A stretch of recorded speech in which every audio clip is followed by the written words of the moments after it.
yang rajin sholat subuh ini mendapatkan suami yang rajin pula sholat subuh.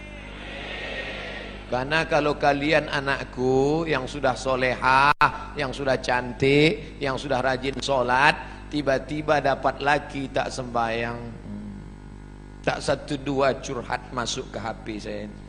Ustadz, dulu saya sangka nikah sama dia bahagia, ternyata Pak Ustadz, cuman rasanya bu macam tidur sama babi hutan. Tak sembahyang. Walaupun hidup 1000 tahun, kalau tak sembahyang apa gunanya? Walaupun hidup 1000 tahun, kalau tak sembahyang apa gunanya? Nanti kalau Bapak Ibu kebetulan pergi umrah, ada mihrab dalam taman Raudhah Masjid Nabawi, tempat sholat Nabi. Ini Raudhah, ini mihrab namanya. Di sebelah kiri ada tertulis as-salatu imaduddin, sholat tiang agama. Kenapa atap masjid kita kokoh? Karena ada tiang. Kalau tak ada tiang, hancur. Puasa melayang, zakat terbang, haji hilang karena tak ada tiang. Tiang dari segala amal adalah sholat. Dan sholat waktunya tak boleh digeser. As-salatu ala waktiha. Apa kata panitia tadi malam? Ustadz Somad, jam 4 kami tunggu di pintu. Maka jam 4 kurang 5 saya sudah siap di ruang tamu. Tak boleh. Saya tahu ini orang-orang Pertamina ini disiplin. Kalau sampai meleset sedikit ditinggalkan ya kita. Maka saya tunggu tepat. Tapi saya tak bertanya karena dia Pekanbaru sholat subuh jam 5. Ini kok cepat betul? Saya tak tanya. Saya jarang saya nanya-nanya. Masa LCMA nanya? Yalah Pak, pokoknya siap-siap. Sedangkan janji sama Allah tak boleh digeser, apalagi sama manusia tak kita geser, apalagi sama Allah. Ini sekarang banyak yang geser janji sama Allah. Palembang sholat subuh jam 4 lewat sikit, dibuatnya sholat subuh jam 8. Bangun jam 8, tutup pintu, rapatkan gorden, matikan lampu. Sholli fardhus subhi. Allah. Datang maknya buka pintu nengok. Alhamdulillah, anakku sejak ikut ngaji sama Habib Mahdi ini, sholat duhanya pun pakai kunut. Allahumma hdina fi man hadait. Hebat. Ustadz Somad boleh nanya Ustadz? Boleh. Ustadz kan biasanya jawab pertanyaan pakai 4 mazhab. Menurut Hanafi, menurut Maliki, menurut Syafi'i, menurut Ambali. Kira-kira sholat duha pakai kunut itu mazhab apa ya Pak Ustadz? Mazhab kesiangan. Janganlah sholat itu digeser waktunya. Sudah tepat. Inna salata kanat 'alal mu'minina kitabam mauquta. Sudah waktunya tepat, jangan digeser-geser. Pokoknya datang sholat berjamaah. Allahu Akbar, Allahu Akbar. On time, datang. Sab'atun yuzilluhumullah. Ada 7 golongan yang akan mendapatkan naungan Allah. Yauma la zilla illa zilluh. Hari itu tak ada atap, hari itu tak ada terpal, hari itu tak ada tenda, hari itu tak ada naungan. Tapi dia mendapatkan naungan di padang mahsyar. Siapa dia? Rajulun qalbuhu mu'allaqun fil masajid. Anak-anak muda yang hatinya tergantung di masjid. Mudah-mudahan anak-anak muda di Pertamina inilah insyaallah. Kenapa Ustaz sebut anak muda? Kenapa tidak orang tua? Kalau orang tua ke masjid memang udah wajar. Kapan lagi? Udah diintai-intai malaikat maut. Tapi anak muda yang mestinya subuh ini molor tidur, tapi datang berjamaah. Padahal tadi malam sudah tablik akbar, subuh tetap on time datang. Inilah anak muda yang dikatakan Allah dalam Al-Quran, innahum fityatun amanu bi rabbihim wazidnahum huda. Mereka sekelompok anak muda yang beriman kepada Allah, ditambah Allah hidayah mereka. Mereka adalah ashabul kahfi. Oh, kalau gitu kami komunitas anak muda ini buat kelompok lah Pak Ustaz. Ya, apa nama kelompoknya? kelompok komunitas anak muda Ashabul Kahfi. Apa programnya? Tidur aja. Mereka ditidurkan Allah karena dikejar oleh raja yang zalim, sampai akhirnya mereka tiba-tiba terbangun. Wal yatalattaf wala yush'iranna bikum ahada. Hai anak muda yang bangun, tolong kau pergi ke pasar beli makanan, tapi jangan gerasak gerusuk, tenang-tenang supaya orang tak tahu. Diam-diam mereka beli makanan, penjual makanan mengambil duit, begitu orang ditengok, rupanya duit itu sudah expired, tak laku. Kenapa? Salah sami'ati wasdadu tis'a. Mereka tertidur di dalam gua 309 tahun. Bayangkan ada anak muda datang ke Palembang mau beli makanan, beli tekwan, tiba-tiba ditengok duitnya tahun 1700, zaman Syekh Abdul Somad Al-Falembani.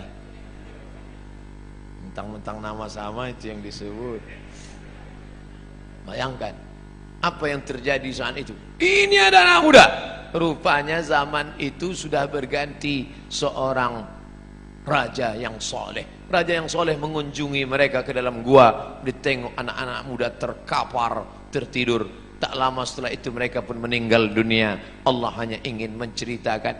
Tapi ada pula di situ seekor anjing. Ini sungguh berita tidak penting. Untuk apa Allah cerita ada anjing bersama anak-anak muda itu? Ternyata Allah mau ceritakan, walaupun seekor anjing, kalau berkhidmah untuk orang soleh, tetap juga disebutkan Allah dalam Al-Quran. Anjing najis kotor, tapi berkhidmah untuk Ashabul Kahfi, diceritakan Allah dalam Al-Quran. Tapi jangan gara-gara ini habis pengajian ini sebuah membeli anjing. Cerita itu tentang Bani Israel dan cerita tentang memelihara anjing sudah mansuh, tidak ada dalam syariat Nabi Muhammad sallallahu alaihi wasallam. Artinya bapak ibu yang di rumahnya ada anjing, lepaskanlah yang lagi melihara anjing. Siapa yang memelihara anjing, amalnya satu hari dikurangi sebesar Bukit Uhud. Bukit Uhud itu panjangnya 7 km. Amal dia sehari sebesar bisul. Jadi tiap hari amalnya min. Siapa yang di rumahnya ada anjing, malaikat tidak masuk. Yang tak masuk itu malaikat rahmat, malaikat maut tetap. Kalau malaikat maut tak masuk, udah lama saya pelihara anjing herder 3. Bapak ibu yang dimuliakan Allah, artinya apa? Istiqomah solat berjamaah. Wahai anak-anak muda, kalian buatkan komunitas anak muda pencinta masjid. Alhamdulillah sekarang sedang tren komunitas. Saya di beberapa tempat ketemu komunitas anak-anak muda. Apa komunitas kalian? Jombloan sejati.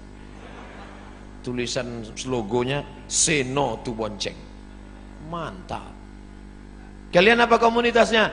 Ini Pak Ustadz, saya dikasih mereka di Yogyakarta, dipasangkan mereka pemasangan jaket kepada Ustadz Abdul Somad, tulis di belakang, born to ride, ride to Jannah, lahir untuk mengendara menuju surga.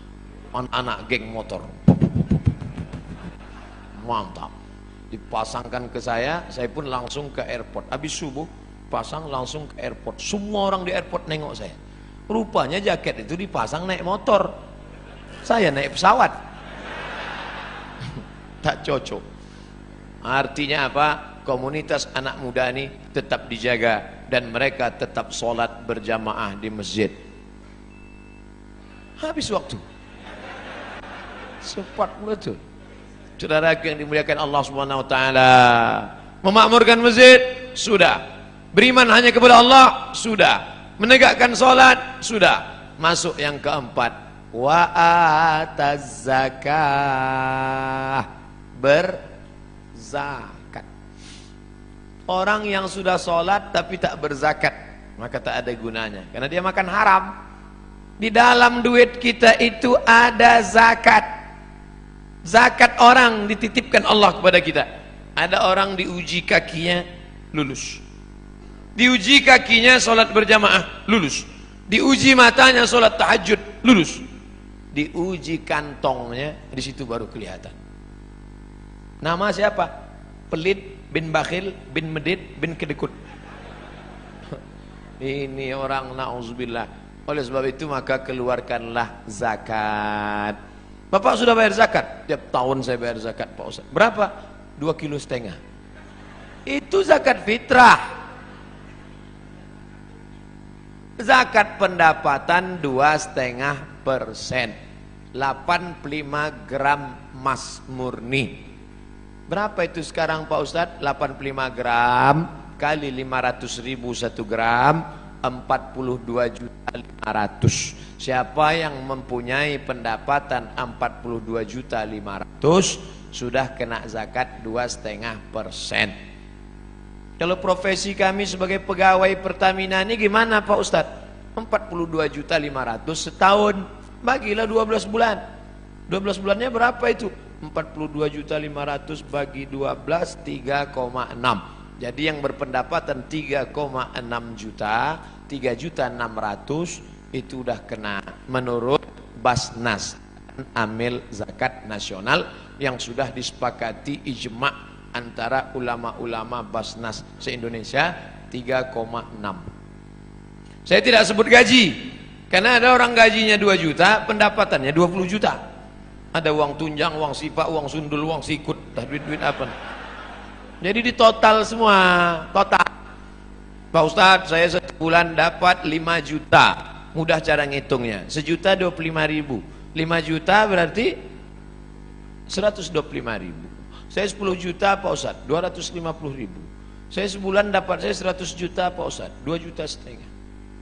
Mudah-mudahan Bapak Ibu punya duit 100 juta. Dari bunyi aminnya banyak yang tak yakin Pak. Masalah duit ini kita tak bisa ngelihat orang, tak bisa dinilai duit dari wajah orang. Ada hitam, jelek, pesek, pendek. Tapi buka dompet 100 juta. Ada ganteng putih, tengok dompet 2.000 perak. Mudah-mudahan semuanya dapat 100 juta. 100 juta zakatnya berarti 2,5 juta. Memang kalau udah cerita zakat ini banyak lupa. Tak ingat saya Pak Ustaz. 2,5 juta. Saya tak tahu, entah siapa yang punya 100 juta, entah siapa yang tidak, saya tak tahu. Dan Bapak petugas Basma, Badan Amil Zakat Pertamina, itu tidak tahu siapa yang punya duit. Tapi ada dia yang tahu, la ta'khuzuhu sinatun. Dia tak mengantuk, tak tidak tidur. Tak mau berzakat, simpan. Tak ada angin, tak ada hujan, tiba-tiba lutut sakit. Dibawa ke tempat kusuk, makin sakit. Dicucuk pakai jarum-jarum itu akupunktur, sakit. Tak mempan jarum, cucuk paku payung, makin sakit. Akhirnya dibawalah ke Singapura. Sampai di Singapura datanglah dokter Cina membawa martil kecil aja. Dipukulnya lutut. Ayah, lapuklah lama pakai. Rupanya tempurung kelapa yang di lutut nih lapuk. Jadi gimana dok? Tenang, kita sudah import lutut dari Tiongkok. Berapa harganya? Sebelah kanan 40, sebelah kiri 40, ongkos pasang 20, pas 100. Itu namanya duit hantu dimakan setan. Silakanlah. Yang tak mau bayar zakat tak apa-apa, silakan. Tapi awas. Gimana? Udah ada terasa? Nah, kalau udah ada bayar. Nanti habis nih jumpai Badan Amil Zakat Pertamina, serahkan, bayarkan.